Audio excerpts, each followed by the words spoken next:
¿Cómo construye una nación su poder geopolítico? Esa es la pregunta a la que vamos a intentar contestar hoy en el programa. Además, tendremos un enviado especial en Colombia que nos va a hablar también de la situación actual de este país tras la nueva presidencia que tiene desde hace unas semanas, con Espriella, que entró tras la derrota de Petro en las elecciones. Vamos pues a hablar con nuestros invitados de hoy. Empezamos saludando a José Papí. José, ¿qué tal? Muy buenas, ¿cómo estás? Muy buenas, un gusto, y creo que es un tema pues muy interesante, ¿no? El que intentemos entender en el programa de hoy entre todos y construyendo, ¿no?, con el equipo que nos hemos personado al programa de hoy, cómo el poder geopolítico se construye ladrillo a ladrillo, ¿no?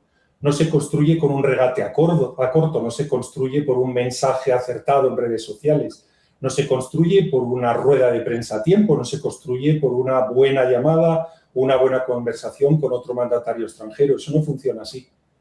Muchas veces pensamos que estamos en una película, ¿no? Y en esa película, que de la duración de hora y media, hora tres cuartos, pues las cosas van muy rápidamente, ¿no? Y hay cambios de guión, giros en la trama que se producen porque algo inteligente, algo rápido, algo astuto ha ocurrido, y entonces nos creemos que la realidad política funciona de esa manera.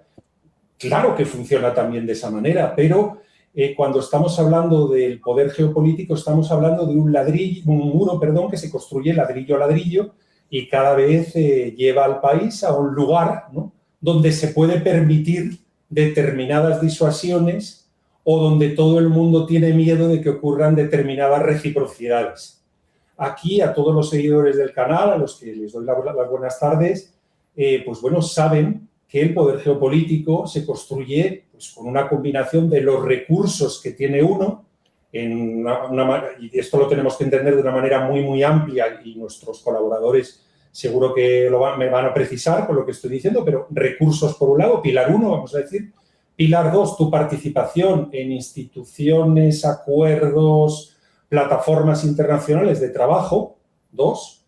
Pilar 3, tu participación en redes menos formales, que las hay, y muchas redes informales donde pues, se reúnen los que producen tal o cual producto, o que hay una relación de confianza que se ha producido porque hay una buena sintonía, una química personal entre el mandatario 1 y el mandatario 2. Y luego, finalmente, el cuarto pilar, que lo hemos comentado tantas veces, la estrategia geopolítica se construye a plazo. A plazo, y cuando digo plazo me refiero a medio o largo plazo, me refiero más bien a 10, 15 años vista. ¿De acuerdo? Es decir, cuando ven que tienes recursos, ven que eres fuerte en las instituciones, ven que te mueves bien en redes y que tú las activas y haces que esas redes sean dependientes de ti y tú participes en otras y tal.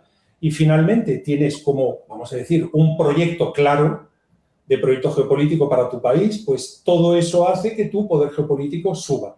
Y bueno, la idea del programa hoy es que, pues, profundicemos en esto, y la mejor manera de profundizar va a ser estudiar una serie de casos conjuntamente, donde podemos ver cómo los países acaban haciendo lo que hacen porque tienen un determinado poder geopolítico, y entonces se pueden permitir con realismo unas cosas u otras.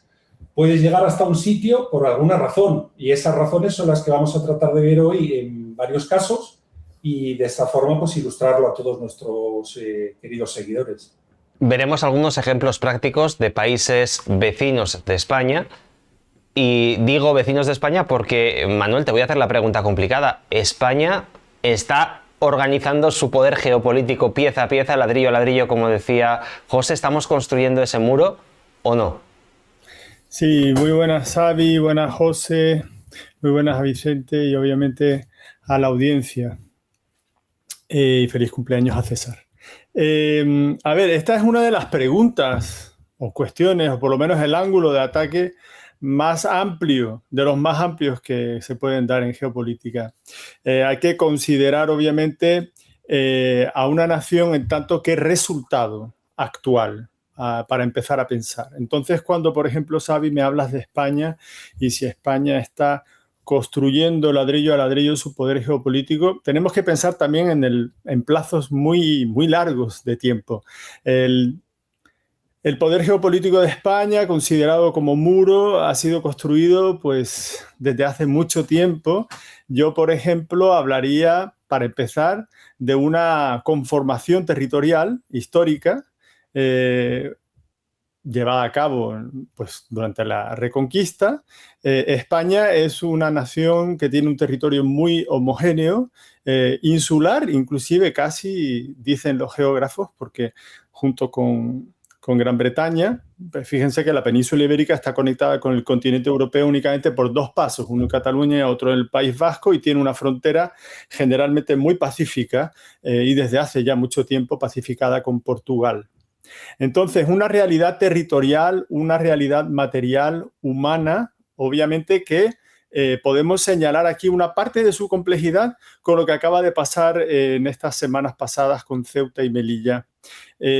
Obviamente que son 2 plazas españolas en África, lo cual pues obviamente le añaden una complejidad a la situación de España, y también tenemos que tener en mente la situación de Gibraltar, ya que el Reino Unido está presente en la península ibérica. Entonces, hablando de muros y hablando de ladrillos, una unidad territorial, una unidad poblacional, resultado de la historia, una unidad legal, un mundo económico homogéneo y que interactúa, está integrado, es el caso de España, pues con los grandes organismos internacionales. Lo que refería José, está validado por el exterior, validado desde un punto de vista normativo y validado en el día a día de los negocios. Esa es una realidad de España. Yo quería señalar, y luego le pasaré de nuevo la palabra a José antes de tocar otro tema, el de Rusia más adelante, que esa realidad tiene periodos en los cuales la conformación geopolítica del poder geopolítico es más dinámica que en otros. Y, por ejemplo, la situación de España hoy en día, como lo referimos muchas veces en este canal, está siendo errática.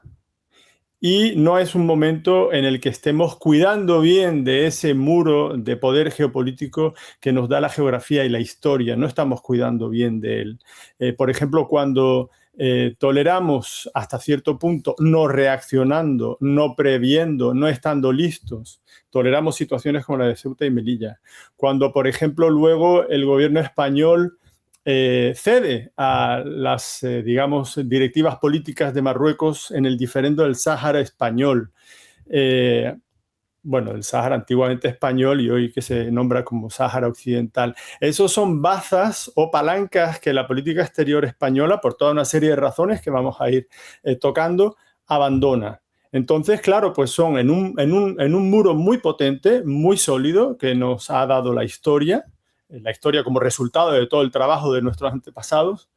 No estamos cuidando muy bien de ese muro, pero es un muro muy robusto. Pero el llamado es, obviamente, que tenemos que empezar a cuidarlo más. Pues vamos a hablar, si os parece, de algunos ejemplos prácticos, algunos ejemplos de países vecinos o no tan vecinos. Nos vamos a ir hasta Francia, que lo tenemos muy cerquita, José, pero también Noruega es otro ejemplo de cómo se ha construido ese poder geopolítico durante años. Así que, José, te paso la palabra para que nos indiques, para que nos digas cuáles son esos ladrillos que han ido colocando estos países para tener el poder que tienen en la actualidad. Bueno, son 2 ejemplos como cualquier otro que podríamos elegir, ¿no? Pero fijaros, por ejemplo, ¿cómo es posible que un país de 5,6 millones de habitantes, que tiene la población de la región en la que nací yo en España, la Comunidad Valenciana, es un top 10 en PIB del mundo y probablemente sea el número 1 junto a Luxemburgo si quitamos pequeños estados dedicados al petróleo y tal y cual, ¿no? Es un país que está en el puesto 31 en PIB nominal global. Es decir, bueno, pues este país, hombre, con 5 millones mira lo que hacen, ¿no? Bueno, pues ¿quién no conoce el Fondo Soberano Noruego? Decidme quién no lo conoce y decidme quién no sabe qué influencia tiene este Fondo Soberano en las grandes inversiones en los mercados financieros globales. Es decir, estos señores descubren que tienen gas, empiezan a extraerlo y en lugar de gastarse el 100% del dinero que recaudan de esto inmediatamente en gasto social, en gasto de infraestructuras, en gasto de educación, en gasto de sanidad, en lo que sea, dicen, oye, vamos a guardar todos los años un poquito, vamos a ir acumulando una hucha y con esa hucha se han personado en los mercados financieros con una fuerza brutal. sabemos la fuerza que tienen los fondos soberanos, ¿no? Nuestro invitado de hoy conoce mucho del mercado financiero, no hemos dicho todavía quién es, pero ya os lo vais imaginando, y daros cuenta de cómo una apuesta a medio y largo plazo pues le ha dado rédito a un país que, perdonadme, es pequeñito. Es un país, bien, grande en tamaño, pero es un país pequeñito en población y que no tiene grandes cosas que poner en la mesa. Dicen, es que el gas lo es todo. Sí, sí, pero tú puedes descubrir gas y vivir en la pobreza, o puedes descubrir gas y vivir muy bien. Y ellos han sabido hacer una apuesta en la cual se les ha incrementado el poder geopolítico con ese fondo soberano de una manera extraordinaria. Otro ejemplo, pues, oye, los franceses con su autonomía estratégica. Ellos están locos por tener permanentemente una capacidad de primer nivel mundial en un montón de ángulos. Y todos los conocéis, en el mundo nuclear, militar, en el mundo naval, en el mundo industrial.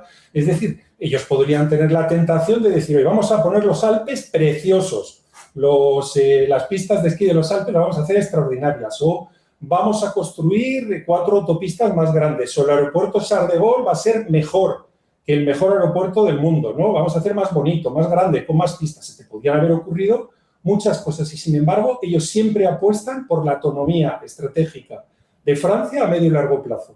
Y es un proyecto país. Allí puedes tener a Macron o puedes tener al que quieras, que lo tienen muy claro.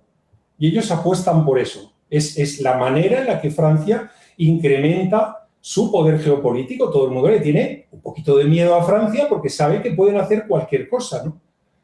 Sabe que pueden hacer cualquier cosa. Entonces, luego yo, al final, ya me gustaría hablar más rato de España, ¿no? Que es probablemente de lo que más le interesa a nuestros seguidores.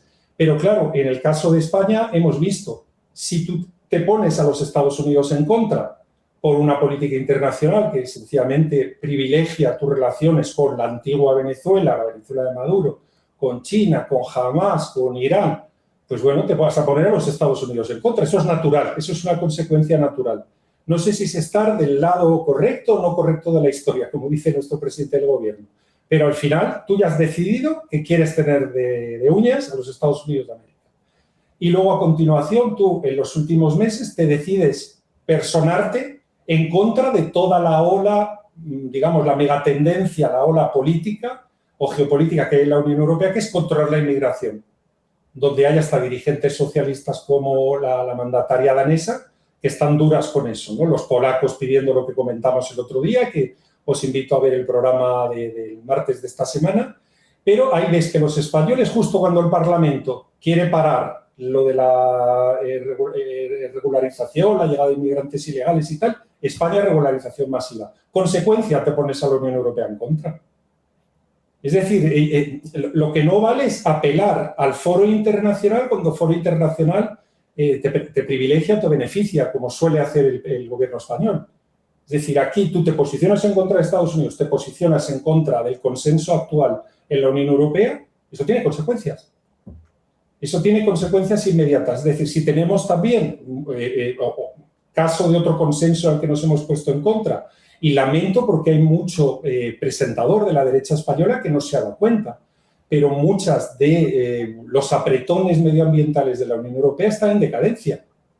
Ahora mismo la propia Unión Europea se ha dado cuenta que se habían pasado de frenada y está poquito a poquito, ¿no? Y con toda la cosa de las alianzas en el Parlamento Europeo y los apoyos a la presidenta de la Comisión Europea, pero lo que está ocurriendo básicamente es que están desdiciéndose poquito a poquito, o poquet a poquet, como dirían en la bonita región de Baleares, de Valencia, de Cataluña, poquet a poquet, están bajando ese nivel de intensidad. Nosotros tenemos la comisaria europea española que no para de hablar de eso y que sigue RQR como si estuviéramos hace 2 comisiones, hace dos mandatos de la comisión. Es decir, España hace una serie de apuestas que no le benefician, ¿no? Yo luego ya me gustaría alguna intervención posterior, pues el tratar de y cómo podemos cambiar, cuál puede ser el rol de España en lo geopolítico para construir ese muro, esa pared de la que estábamos hablando, que te da fuerza en lo geopolítico. Ahí os lo dejo y aprovecho para sumarme a la felicitación del cumpleaños de nuestro querido compañero César Bobadilla. Que por cierto ha hecho 25 años, más o menos, ¿no? Por ahí andará, José, yo creo que por ahí. Vale, vamos ya 15 minutos, tenemos que dar paso enseguida a Vicente, pero casi de manera telegráfica, como también hemos anunciado que íbamos a tratar la cuestión rusa, cómo ha ido construyendo ese muro. Manuel, te doy la palabra lo más rápido que puedas explicárnoslo para dar paso a Vicente Ferrer, que es nuestro invitado de hoy, para tratar esta cuestión también desde Colombia. Sí, claro, bueno, pues Rusia, todo el mundo conoce su geografía y de hecho a nivel planetario hay dos hechos geográficos que determinan en gran medida la geopolítica mundial, que es, digamos, el poder territorial del hinterland ruso. No olvidemos que tienen frontera, bueno, pues con China, con la India, con Irán, con Corea del Norte, con Japón, con Ucrania, Europa. Entonces, la conformación territorial, vuelvo a ello, y voy a tocar el tema que quería tocar en cuanto al ladrillo. Esta semana ha habido una visita de Vladimir Putin al este lejano de Rusia, a las Islas Kuriles, que son un territorio disputado desde el siglo XIX entre Japón y Rusia.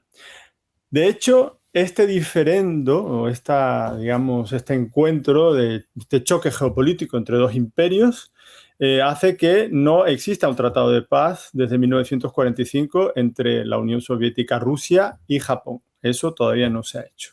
Los japoneses aún reclaman ese territorio. Ladrillo geopolítico. El controlar esas islas, entre esas islas hay unos pasos de mar que no hielan, por ejemplo, y que le permiten a Rusia poder acceder a la flota rusa de Vladivostok al Océano Pacífico. Imaginemos el grado de poder que eso conlleva. De hecho, les permite cerrar un mar muy famoso, el mar de Okhotsk, creo que se llama, para sus submarinos nucleares. Son una ventaja estratégica increíble. De hecho, podríamos apostar que el control de esas islas lleva hasta un 30 o 35% de la posibilidad de Rusia de ser uno de los hermanos mayores. Entonces, ahí tenemos a Vladimir Putin, que llega allá, ¿por qué? En un contexto amplio en el cual, desde los sucesos ahí que ya mencionamos en el canal de Finlandia, los conflictos que ha habido con la flota fantasma rusa, se han abordado numerosos buques. Los rusos están ahora reaccionando y están diciendo, de alguna manera, tenemos la posibilidad, nosotros también, de considerar a las flotas de Francia, Reino Unido y otras como buques fantasmas y tenemos la posibilidad también de abordarlos. Están poniendo a funcionar un ladrillo de poder geopolítico aquí a nuestra vista. Entonces, la cuestión del territorio, el control del territorio, la cantidad de armas presentes, la cuestión poblacional, y ya termino con esto. Cuando los rusos en 1945 tomaron posesión de Rusia, de las Islas Kuriles, entonces lo que pasó fue que expulsaron a 17.000 japoneses y los reemplazaron por población rusa. Llego a esto. El hecho de tener una población homogénea y nacional también es, desafortunadamente para todos aquellos que fueron expulsados, obviamente, también es un ladrillo de estabilidad geopolítica.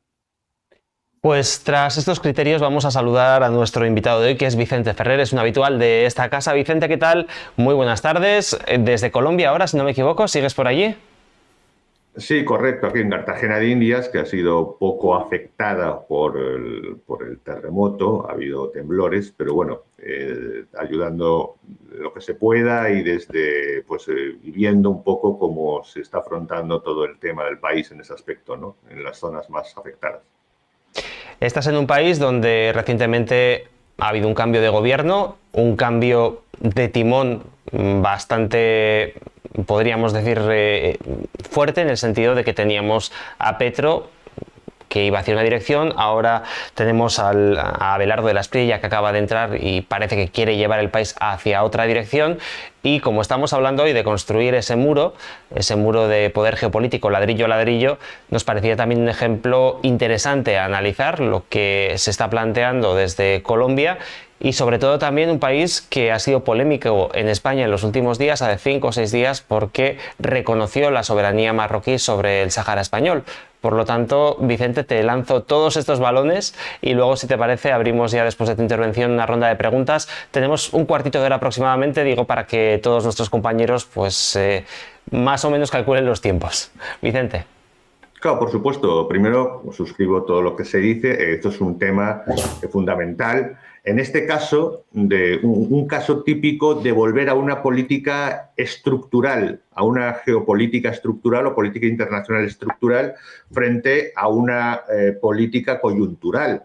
Es decir, las políticas coyunturales, normalmente que comienzan con política exterior de tácticas, puede acabar generar una nueva estructura internacional o geopolítica. Sí, que es lo que trataba de hacer Petro. Afortunadamente para Colombia, al menos así se ha decidido, no ha sido así. Lo que quiero decir es que, como muy bien han dicho los compañeros, ¿no? Y por cierto, feliz cumpleaños también al compañero César Bobadilla. Colombia, es decir, como cualquier otro país, tiene que construir un muro fuerte cuando quiere construir una geopolítica estructural. O sea, una política, una estrategia estructural se establece con cosas, como os han dicho, ladrillo a ladrillo, ¿no? Esa metáfora, porque hay que hacer un muro en la política estructural. Otra cosa son las acciones coyunturales en la política exterior táctica. En este momento se ha dado un giro precisamente para regresar a lo que ha sido siempre la política estructural colombiana. La alianza con los Estados Unidos y, por cierto, aparte también con Israel, porque su prioridad, y ha vuelto a ser prioridad, es recuperar la soberanía territorial contra las guerrillas, fundamentalmente. Entonces, se ha dado esta situación precisamente, primero, porque tenemos un país que es el nuestro principal responsable de lo que veamos, lo digo por toda la ola de distorsión que está habiendo, en la que está realizando posiblemente una política exterior táctica. No se sabe bien la definición, ¿no? Ha tratado de definirla José, pero la realidad es que no hay coherencia en España hacia en qué dirección va. Cuando se aprieta en la Unión Europea, pues se amolda, cuando no, pero en realidad está tomando decisiones tácticas. ¿Cuál es la geoestrategia? ¿Cuál es la estrategia de la política internacional estructural española? ¿Alguien la sabe? Es decir, exactamente, porque se ha unido a los BRICS, yo qué sé, supuestamente, ha hecho una alianza ya a muerte, va a ir a un cambio audaz con China, con Rusia, todo lo contrario. Parece que va sobre la marcha. Cuando estamos contra Trump, parece a nivel cultural, político, pero sin embargo, obviamente está en la OTAN. Entonces, dentro de estas cosas, se le echa la culpa de pronto a Colombia porque ha reconocido el Sáhara. Bueno, hay que decir que primero ha estado un mes entero Abelardo Laspriella preparando todo el gobierno y conectando con todas las embajadas y de hecho se ha hecho gestiones. Y cuando se ha tomado la posesión, que estaba el rey y estaba el ministro de Exteriores de España, la solicitud de Marruecos de comenzar, porque quiere resultados inmediatos, Abelardo, además está en una situación de realmente giro y puesta en marcha de un montón de cosas de forma inmediata, además porque le apremia una guerra total declarada ya contra las guerrillas y contra todas las fuerzas subversivas para tomar el control de su territorio. Y entonces, de pronto, en este contexto se le solicita que reconozca el Sáhara dentro del marco de enseguida avanzar en temas comerciales y de todo tipo con Marruecos. Cosa que, evidentemente, y esto no lo dice ningún medio, me parece bochornoso, ¿no? Es obvio que primero ha consultado a España, no hay ninguna razón para ello, porque siempre ha habido, sea cual sea el gobierno de Colombia, siempre se consulta a España cualquier tema que tenga que ver con Europa o con temas relacionados con Europa, que obviamente la frontera sur lo es.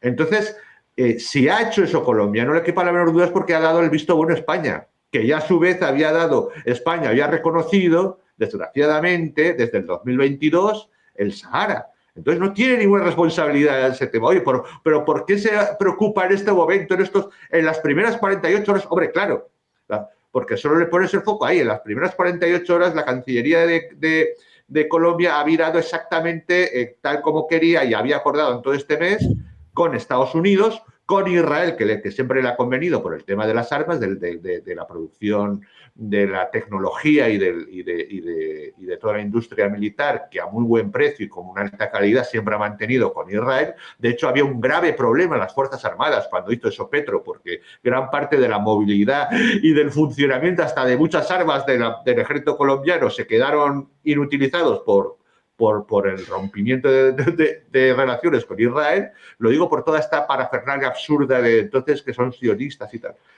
Y exactamente estamos en esas, ¿no? Y le doy la palabra. Es decir, lo que ha hecho Colombia es lógico y normal en el funcionamiento. Quiere regresar a su política estructural internacional y geopolítica.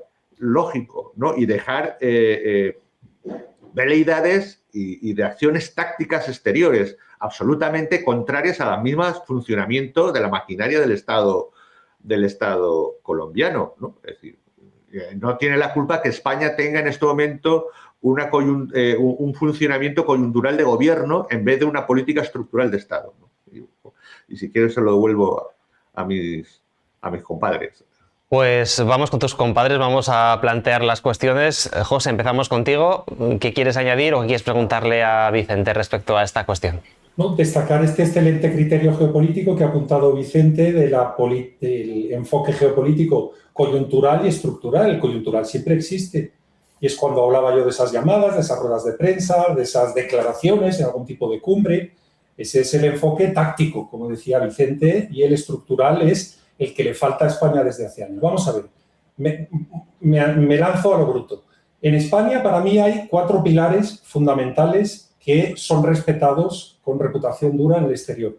Uno es las infraestructuras y la construcción. El otro es la automoción.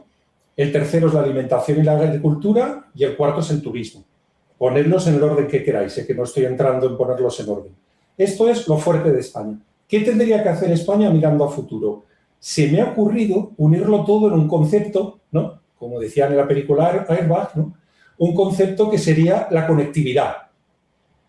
A España le falta conectividad. ¿Qué le falta? Conectividad, en primer lugar y sobre todo y por delante de todo, con el mundo hispanoamericano.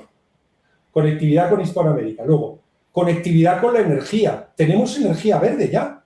Podríamos ser los intermediarios de la energía argelina. Adelante con ello. Adelante con ello, porque podríamos ser muy fuertes ahí.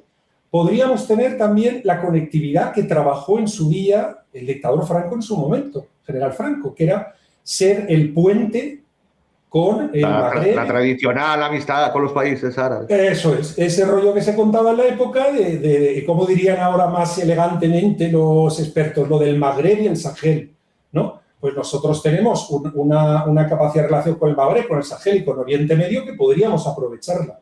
Y luego, finalmente, podríamos ser los dadores de la seguridad marítima en el Estrecho de Gibraltar. Podríamos ser los gestores de los barcos de los ferries, del puerto de Algeciras, de Tánger, de tal. Lo de Gibraltar, pues acabarlo pasando a otra cosa, ¿no? Con Algeciras, con tal. Ahí se puede hacer una cosa, con Cádiz, con tal. Ahí se puede construir una fuerza allí geopolítica brutal. Y eso es a lo que tendría que caminar España estructuralmente, a esa conectividad con Hispanoamérica, aprovechar nuestra conectividad energética, la propia y la que viene vía Argelia, la cuestión de la seguridad marítima en el Estrecho, la diplomacia con el mundo árabe, vamos a dejarlo así muy, muy en general, y luego yo sabéis que siempre adoro esa idea de la medida blanda, ¿no? Que tendrían que buscar aquí mis compañeros que conocen Hispanoamérica 700 veces más que yo, que sería crear un espacio, Bolonia, abro y cierro comillas, de educación, pues un espacio, el nombre que elijamos, de educación con Hispanoamérica, donde uno pueda hacer primero y segundo de enfermería en Santiago de Chile y hacer el tercero de carrera en Málaga. O uno pueda empezar estudios de historia antigua en la UNED, en España, y acabe en Medellín, acabando la carrera, y que no haya ningún problema y que todo esté reconocido, normado, organizado y demás, ¿no? Bueno, eso es, me he lanzado, ¿no? Pero esto es lo que yo propondría para esa política estructural para España. No sé qué opinan mis queridos compañeros. Vicente. Si quieres, sí, gracias. Estamos, lo único, os digo, fuera de tiempo ya, así que tenéis que ser ya muy telegráficos en todo lo que nos quede. Vamos con Vicente, intervención de Manuel y cerramos, si os parece. Sí, pero fíjate, lo que acaba de decir José. Sería sencillo, mira, la política con Hispanoamérica es obvio, ¿no? Es decir, establecer esa... ¿por dónde podrías empezar? Sería muy sencillo. Oye, si tienes conflicto cultural por la serie de conflictos de tema político-cultural que está habiendo en los últimos años, lo tienes facilísimo. Eres la superpotencia, porque España, parece una risa decirlo en este instante, pero es la superpotencia de las industrias de ingeniería civil. Que son fundamentales en todo el continente, incluido Estados Unidos.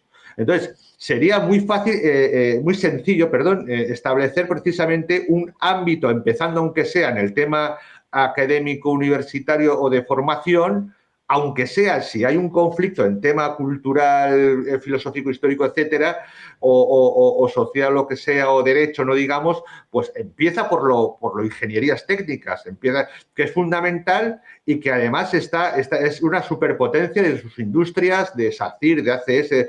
Todas estas industrias están siendo literalmente las que están haciendo todas las grandes obras en todo el continente, pero todas, desde el túnel de Medellín, el puente del Magdalena, al ¿cómo se llama esto? Lo de Panamá, obviamente, el canal de Panamá, etcétera, etcétera.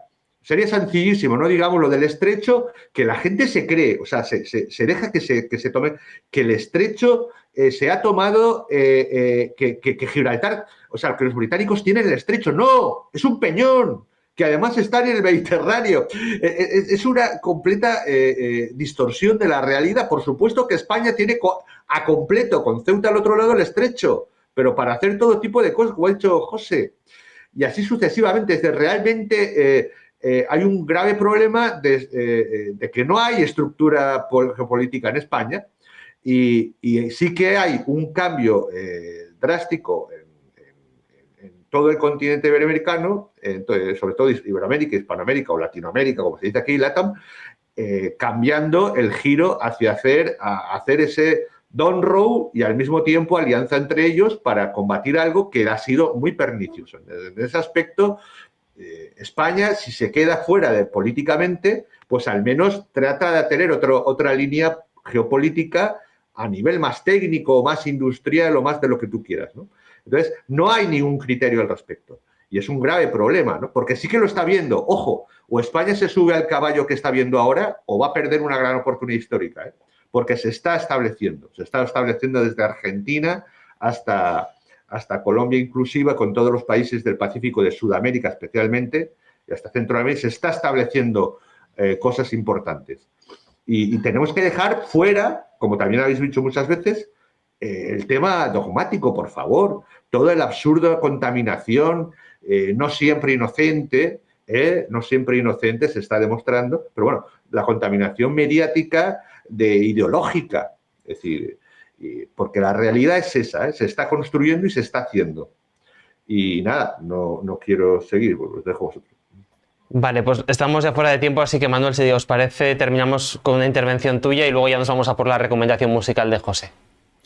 Sí, estoy totalmente de acuerdo. Yo lo que quería señalar es que obviamente la política exterior, idealmente, cuando es estructural y bien definida y mantenida en el tiempo, pues atiende a la defensa de los intereses permanentes de la nación. Los de España están muy claros. Lo que pasa es que muchas veces en la política exterior vemos que atiende más bien a intereses parciales o oligárquicos y no los de la nación. Retomo, por ejemplo, la cuestión de esta visita de Putin a las Islas Kuriles. Bueno, ¿por qué, por ejemplo, el rey de España no ha visitado Ceuta después de esta crisis? Creo que no lo ha hecho. Entonces, son maneras de proyectar ladrillos de representación, simbólicos, poder material del que ha hablado mucho José, y pues hay mucho por hacer y pues ahí reflexionando vamos avanzando.